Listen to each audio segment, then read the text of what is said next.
Esta segunda parte de la sesión nos habla de otras nuevas variables que tienen que ver con, que están dentro de esa caja negra que no sabemos muy bien cómo articular. Y en primer lugar nos va a hablar Germán Rey, que me dice que de todo el currículum tan largo que aparece aquí en los papeles, que diga solamente que es director del Centro Ático de la Universidad Javeriana y que es asesor del despacho de la ministra de Cultura en Colombia. Por tanto, con esta presentación, breve presentación, Germán nos va a hablar sin PowerPoint, que aún hay gente que habla sin PowerPoint, nos va a hablar sobre las políticas culturales. Muchas gracias. Agradezco a la ciudad de Zaragoza y a la Fundación Creanta por la invitación a este encuentro. Y quisiera comenzar con la pregunta que ha hecho en la sesión pasada el señor que se identificó como ciudadano. En primer lugar, me encanta que se haya identificado como ciudadano. Es más que suficiente y es un reto ser realmente un ciudadano. Y lo segundo, me hizo acordar su reflexión, el escrito de Heidegger que se llama ¿Para qué ser poeta en épocas de penuria? Una pregunta desde la gran poesía, la inmensa poesía en alemán de Hölderlin, del poeta Hölderlin. Se puede ser creativo en ciudades inhóspitas, con problemas de acceso de los jóvenes a la vivienda, con juventudes maltratadas, con gitanos expulsados, con guetos en París de inmigrantes protestando, personas expulsadas de los centros históricos, etc. Yo creo que la respuesta que dio Hölderlin sigue siendo una respuesta extraordinaria. Él decía, ser poeta es permanecer con el sombrero puesto en medio de las tormentas de Dios. Voy a tratar de explicar, sobre todo en la segunda parte, cómo los colombianos, cómo los latinoamericanos permanecemos con el sombrero puesto en medio de las tormentas de Dios. Porque quizás si hablo de lo que ha significado la cultura en las políticas públicas de Medellín, de Cali, de Bogotá, pueda responder así sea indirectamente y con balbuceos la pregunta que usted hace. Dividiré mi exposición en dos partes, muy sencilla. La primera, voy a plantear unas reflexiones acerca del diseño de las industrias culturales en América Latina, algunas, sobre todo, diferencias con los diseños en Estados Unidos o en Europa o incluso en Asia. Y en la segunda parte, me voy a referir a las relaciones entre las políticas públicas de cultura, las políticas culturales, con ese diseño, con esa situación de las industrias creativas y en general de la creatividad en América Latina. En primer lugar, entonces, podríamos señalar que no es muy diferente la situación de las industrias creativas latinoamericanas con relación a las de los países más centrales.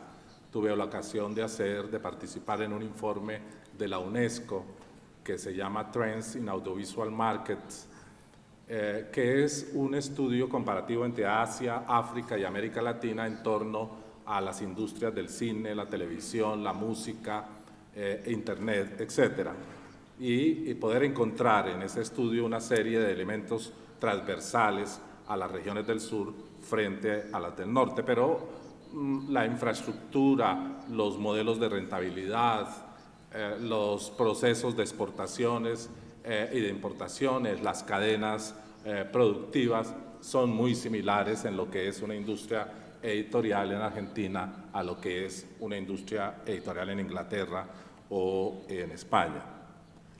Sin embargo, hay una serie de particularidades en las industrias de la creación que quiero resaltar. La primera es que es muy bajo el aporte de las industrias creativas latinoamericanas en el contexto de las exportaciones mundiales.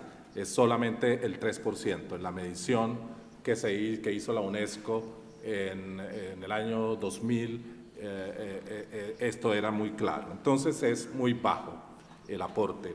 Es mucho más alto, mucho más dinámico el aporte que están haciendo, por ejemplo, la India, o el que está haciendo Nigeria, o los que están haciendo los países del sudeste asiático. Lo segundo es que hay un gran contraste entre la enorme creatividad latinoamericana en la música, en las imágenes, en los carnavales, en las fiestas populares, en las diversas expresiones del patrimonio intangible, y una baja formalización de los procesos creativos, es decir, unas claras dificultades de ubicación de esa creación en procesos más formales, en procesos industriales, etc.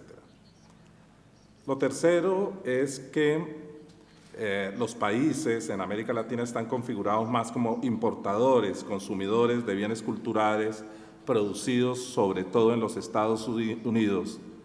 Es decir, se han configurado mucho más como mercados donde circulan productos de otros que como interlocutores.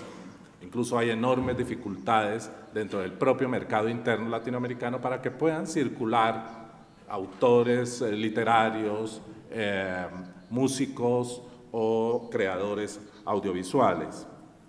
El cuarto elemento es la tensión que existe entre procesos culturales profundos, densos, y las lógicas industriales de la creación. Yo creo que hay allí una suerte de tensiones y cada vez también aparecen una suerte de diálogos muy interesantes, de interconexiones entre estos procesos culturales densos y las lógicas creativas, las lógicas industrializadas de la creación.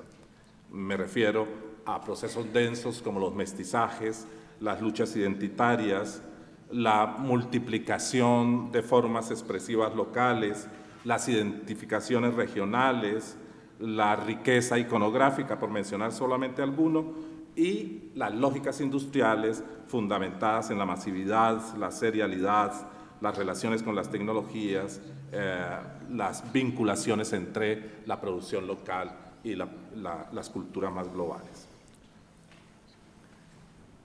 Una quinta característica es que las interacciones culturales y sociales de los latinoamericanos con las industrias creativas no son nada uniformes, sino son muy heterogéneas.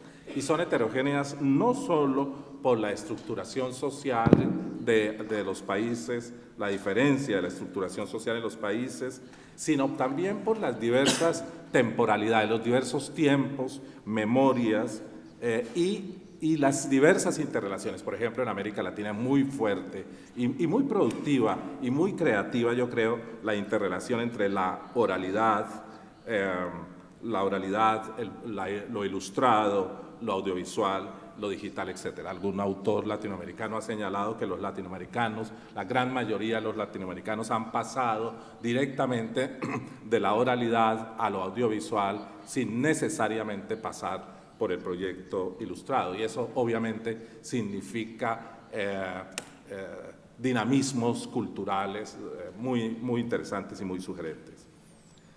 Algo que parece homogeneizar la apropiación cultural de los latinoamericanos es precisamente el mundo simbólico de las industrias de la creación. En un estudio que pude realizar comparando las encuestas de consumo cultural de varios países de América Latina, una comparación totalmente bizarra, una comparación imposible porque no son comparables metodológicamente, ni por tiempo, ni por muestreos, ni por tipo de preguntas, pero son tan fuertes las tendencias que ahí se encuentran que algún tipo de comparación se puede hacer. Encontré algo que es un encuentro de perogrullo, pero la estructura geológica del consumo latinoamericano tiene por una parte un alto consumo de lo que podríamos llamar la mediatización de la cultura, fundamentalmente dado por el papel generalizado de las televisiones y las radios, pero también arriba las músicas. Yo creo que la música es la reina del consumo cultural latinoamericano. Espero que ustedes dialoguen con un experto en esos temas como es George Judich sobre este asunto. Creo que la música es una expresión de la diversidad de géneros, de la diversidad de soportes, de la diversidad de accesos, de las diversas vinculaciones de las músicas con las regiones, con los grupos etarios, etc. Bien, y en el centro de esta especie de palimpsesto del consumo cultural, después de la mediatización de la cultura están las lecturas y finalmente en la base están todo lo que podríamos llamar las expresiones de la cultura culta, de la alta cultura, como el acceso a galerías de arte, a museos, a centros históricos, a centros arqueológicos. La lectura parece ser tensionada, por una parte, por la cultura culta que le dice tú perteneces a nuestro proyecto, y por otra parte por la cultura masiva que le dice si tú quieres encontrarte con los jóvenes y con los niños, debes acercarte más bien a las nuevas tecnologías, a la música, al video. Y creo que hay otro asunto que puedo recalcar como una particularidad de las industrias creativas en América Latina, y es la articulación entre industrias creativas, narrativas orales, ancestrales, juveniles y locales. Empiezan a haber unos circuitos que conectan las lógicas más industrializadas, por ejemplo, con la producción de bandas de rock en barrios periféricos de la ciudad de Bogotá, o que conectan las músicas producidas más comercialmente con los movimientos de hip hoppers, también en sitios muy pobres de nuestras ciudades.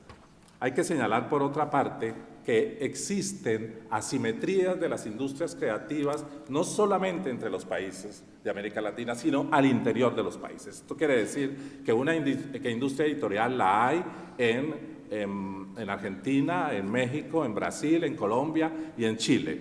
Y en Chile fundamentalmente por la producción de pulpa de papel, pero no la hay tan fuerte en otros países, por ejemplo en los países centroamericanos. Igual pasa con televisión, mientras Brasil tiene Reo Globo o México tiene Televisa, algunos de los grupos audiovisuales más importantes en el mundo, otros países tienen unas empresas televisivas mucho menos desarrolladas, mucho más pequeñas que estas otras.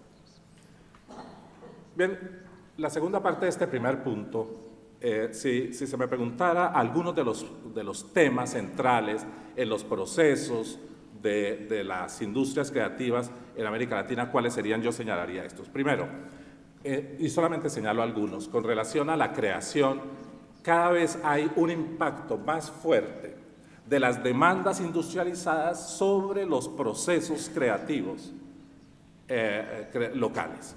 Y doy el simple ejemplo del melodrama, de la telenovela. La telenovela, saben ustedes, no debo repetírselo, las han visto, es el producto cultural masivo más importante de América Latina. Es un producto de exportación en que básicamente están ubicados países como Brasil, Colombia, México y algo Argentina. Telenovelas colombianas se ven aquí, se ven en China, se producen, se envían a Singapur. Sin embargo, por ejemplo, la demanda de las televisiones latinas en los Estados Unidos han hecho que, por ejemplo, el melodrama colombiano haya perdido diversidad, haya perdido identidad cultural para tratar de acercarse a un modelo que esos canales denominan el género neutro. Es decir, un género que pueda ser comercializado muy ampliamente, pero a costa de pérdida de muchos de los elementos narrativos que, entre otros, los ubicaron en los mercados simbólicos internacionales. En cuanto a la producción, yo destacaría algunos temas de preocupación. Uno, la debilidad y fragmentación de las industrias, de las infraestructuras industriales, de la creación, la fragilidad de ciertos momentos de la cadena productiva. las asimetrías a las que ya me he referido de las industrias en los países y entre los países, la concentración urbana de la producción y muy especialmente de la distribución y del consumo de los productos de las industrias creativas, los cambios en la producción generados por los tratados de libre comercio y las normativas de la Organización Mundial de Comercio y de la Organización Mundial de Propiedad Intelectual. Ya nos debemos sacar de la cabeza que hay políticas públicas determinadas por los estados nacionales. Hay políticas públicas culturales determinadas por los estados nacionales. Sí se pueden todavía hacer y se hacen, en efecto, y voy a hablar de ello. Pero, por ejemplo, buena parte de las políticas culturales colombianas o panameñas o chilenas han sido definidas en los últimos años en los tratados de libre comercio entre Estados Unidos y Colombia. Y después de la ronda del GATT, no ha habido prácticamente solamente un tratado, el tratado de Estados Unidos con Canadá, en el que Estados Unidos haya aceptado la norma o la cláusula de excepción cultural. En ningún otro tratado se ha aceptado. Y en los tratados comerciales, que son cada vez menos tratados arancelarios, y cada vez más tratados disciplinares, se juegan cosas como, por ejemplo, la cuota de pantalla de cine o la cuota de pantalla de televisión, o las responsabilidades de los prestadores de servicios de Internet, o si, por ejemplo, los derechos de autor se van a parecer a la disciplina anglosajona o se van a parecer a la disciplina europea. Por supuesto, el Tratado de Marruecos, el Tratado de Colombia, el Tratado de Panamá, cada vez acercaron la filosofía de la propiedad intelectual a la filosofía de autor norteamericana. Y hay un tema muy apasionante, y es la relación entre empresas tecnológicas y empresas de contenidos con un protagonismo en la escena latinoamericana. Es la escena telefónica versus Carlos Slim. Y sabemos que no es solamente el acceso a la telefonía celular. En Bogotá, entre el 2003 y el 2008, pasaron los bogotanos de tener el 30% acceso a móvil a tener 92% de acceso al móvil, que es más o menos lo que demoró la televisión para llegar a sus topes generales. Es decir, la televisión duró 30 años, la telefonía celular duró 5 años. Bien, con relación a la distribución, dejo los datos totales, los dejo. Yo creo que, primero, la dificultad de circulación de bienes y productos culturales producidos en la región. No solamente producidos fuera, en Asia o en África o en Europa, sino dentro.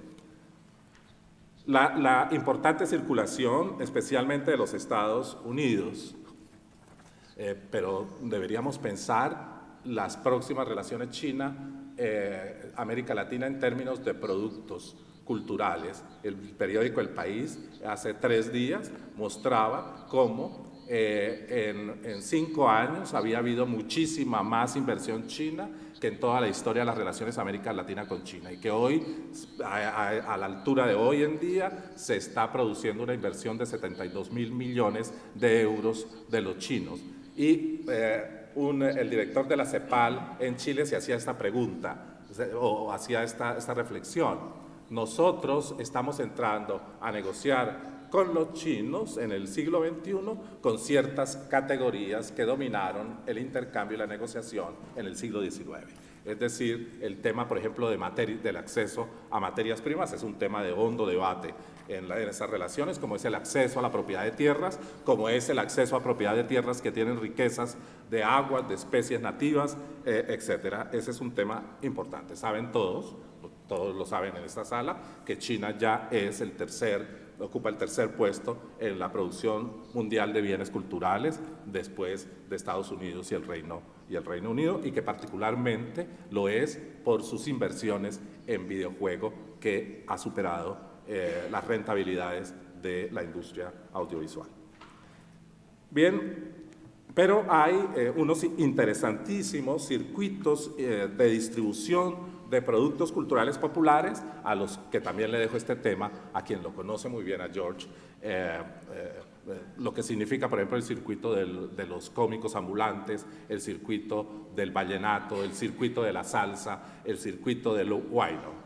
Bogotá, que está a 2.600 metros, que no tiene mar, que no tiene la cultura del baile como la tendría Cali o la tendría Cartagena, que es una ciudad que, dijo un historiador colombiano, mira hacia las montañas, no mira hacia el Caribe. Bogotá es hoy uno de los centros de la producción de la salsa, de la música salsa. Hay más de 33 orquestas de salsa, y las orquestas de salsa hoy están conectadas al mercado interno y al mercado internacional a través de Internet. Ya no hay managers, ya no hay productores, hay una conexión directa entre la Gran Charanga o la 33, dos orquestas que ustedes deberían conocer, y sobre todo dos orquestas que ustedes deberían bailar. Bien, hay un asunto muy interesante, la incorporación de ciertas ciudades. Hemos escrito un artículo con Judith sobre este tema, y concretamente sobre Miami, como un centro de producción y distribución de los productos culturales masivos latinoamericanos. Shakira no vive en Barranquilla. Shakira ha construido bellos colegios en Barranquilla. Shakira vive en Miami. Juanes no vive en Medellín. Juanes pasa mucho tiempo en Medellín. Juanes va a las comunas duras de Medellín, pero Juanes vive mayor parte de su tiempo en Miami. Ahí hay un punto muy interesante. Bien, primera parte concluida, ingreso a la segunda, la mitad.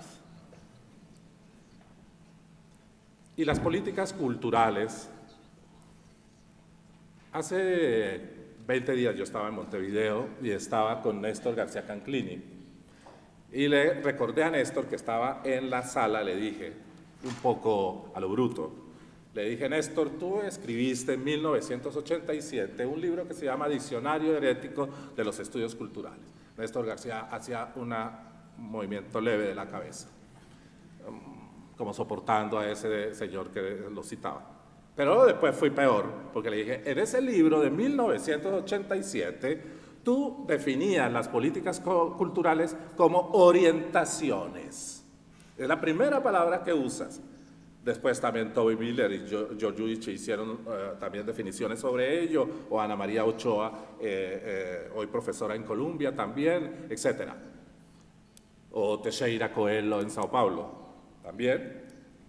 Pero en Montevideo estaba hablando Néstor García Canclini de que las políticas culturales eran conversaciones. Esto me pareció excelente. En 20 años el desplazamiento fue de las orientaciones, ya no se trata de dar orientaciones, se trata de propiciar una conversación social en que intervengan estados locales, actores sociales, grupos de resistencia, creadores, etcétera, en encontrar consensos a partir de las demandas y las necesidades de las ciudades inhóspitas, de las que expulsan, de las que maltratan jóvenes también.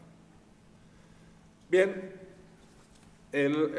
podría hacer algunas reflexiones generales quisiera hacer unas reflexiones generales sobre el tema de las políticas y después entrar en unos ejemplos muy sencillos de las políticas culturales colombianas y sobre todo de políticas de ciudad, culturales de ciudad, en Bogotá y en Medellín. El concepto de política cultural ha evolucionado conceptual y operativamente desde que se inició el debate sobre las políticas, entre otras, promovido por la UNESCO. Primero, han perdido el mayor peso que residía en el Estado Nacional. Dos, han ablandado las fronteras rígidas que las circunscribieron a una arquitectura institucional de carácter sectorial. Esto podría ser un punto, he escrito cosas sobre esto. Yo creo que las arquitecturas culturales que son sectoriales en muchos países de América Latina, han capturado y cooptado burocráticamente las políticas culturales, transformándolas en políticas descendentes y no en políticas que ascienden desde los actores, desde lo local, desde las regiones, desde las ciudades. Tercero, han sido rebasadas estas políticas culturales por actores que han ido acrecentando su importancia en el contexto social, como la comunidad internacional, los conglomerados internacionales, los organismos de comercio, etc. También las políticas se identifican más con percepciones y lugares globales transnacionales, pero en una tensión con aquellas políticas que están dialogando muy fuertemente, culturales que están dialogando con lo local. Y no lo local de más de 500.000 habitantes, con lo local menor de 500.000 habitantes, lo local de los barrios, lo local de las comunas, lo local de pequeños municipios, lo local de pequeñas ciudades. Y las políticas de alguna manera se han ido deslocalizando de los arraigos más firmes que estaban ancladas en el pasado.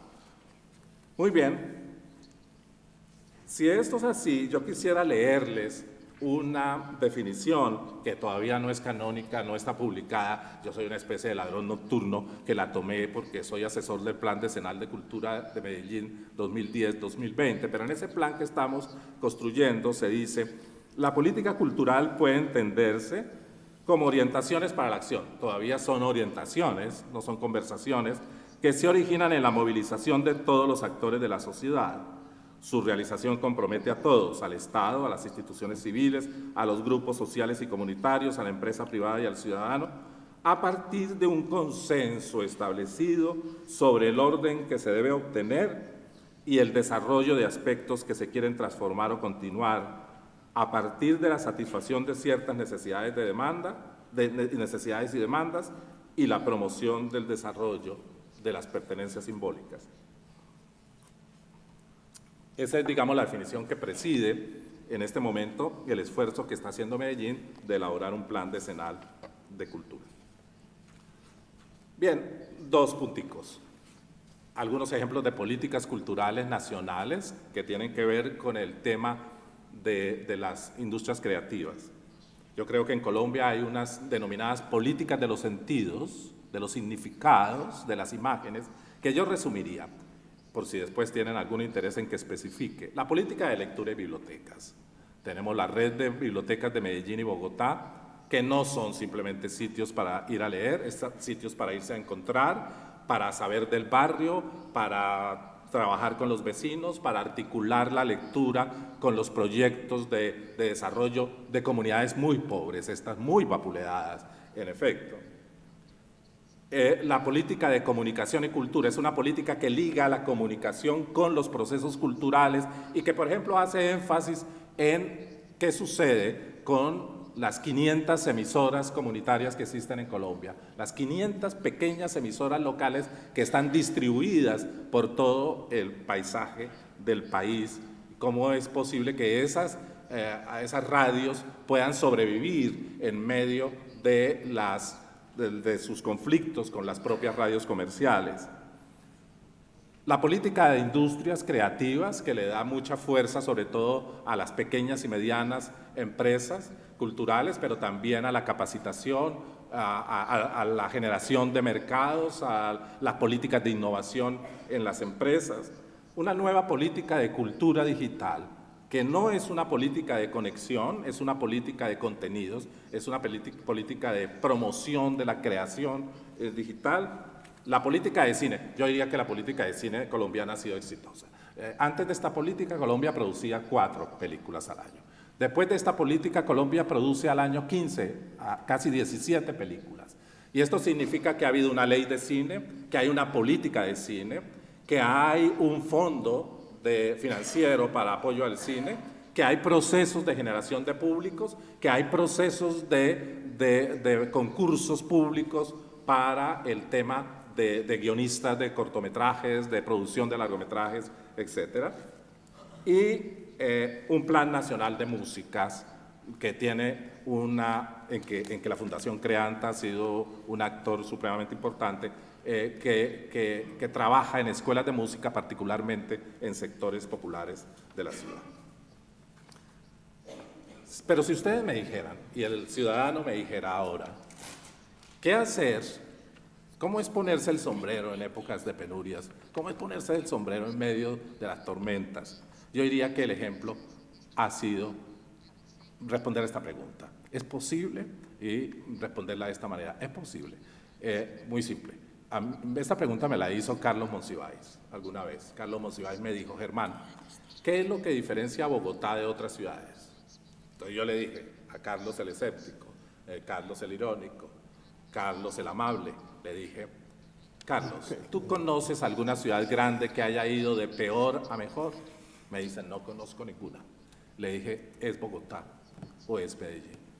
Medellín tenía de los índices más altos de violencia en el mundo, ha bajado sus índices. Los índices de Bogotá son menores que los índices de Washington. Washington, el centro del poder político. Washington, el Mall y el Smithsonian tienen más asesinatos que los que puede tener esa ciudad que parecería es una ciudad compleja y difícil como Bogotá. ¿Y por qué Bogotá y Medellín han sido exitosos? Yo creo porque la cultura no es el problema de ciudades creativas, es el problema de la incorporación de la creación a la gestión pública de la ciudad. No, allí no partió con la idea de ciudades creativas, allí partió de la idea de que había que involucrar la creatividad, había que involucrar a los ciudadanos, había que involucrar a los jóvenes, había que involucrar a los sectores de la sociedad en la gestión pública de la ciudad y que la cultura era un centro para ello. Entonces la cultura no era lo que se agregaba a la ciudad, sino lo que de alguna manera determinaba la visión de la gestión de la ciudad. Esto lo hizo el anterior alcalde, Fajardo, que hizo posible a través de bibliotecas, de centros, de parques, de muchas estrategias culturales, facilitó que una ciudad fragmentada, una ciudad rota, una ciudad en que no se encontraban ricos y pobres, pudiera encontrarse, pudiera reconocerse, pudiera interactuar. Y escribía esto, y con esto termino. Dice Fajardo, la palabra clave para nosotros es volver a encontrarnos, porque la violencia continuada encierra física, social y culturalmente, lo que decía Hannah Arendt, toda violencia es muda. La gente se mueve en un espacio reducido en la ciudad, solamente habla con los que se le parece y queda físicamente encerrados. Eso es fatal porque todos somos ajenos a los otros. No hay ciudadanía, no hay solidaridad. Por eso nosotros tenemos que ir tumbando todas esas paredes y donde estaba la violencia, aquí viene la frase clave, cambiarle la piel a la ciudad. Por eso nosotros decimos que hay que construir nuevos espacios públicos para encontrarnos, y en los espacios donde estaba la desesperanza, donde estaban las condiciones mayores de pobreza, de dificultades y de violencia, estamos llevando a cabo una transformación urbana. Espero haberle contestado parcialmente su pregunta. Muchas gracias.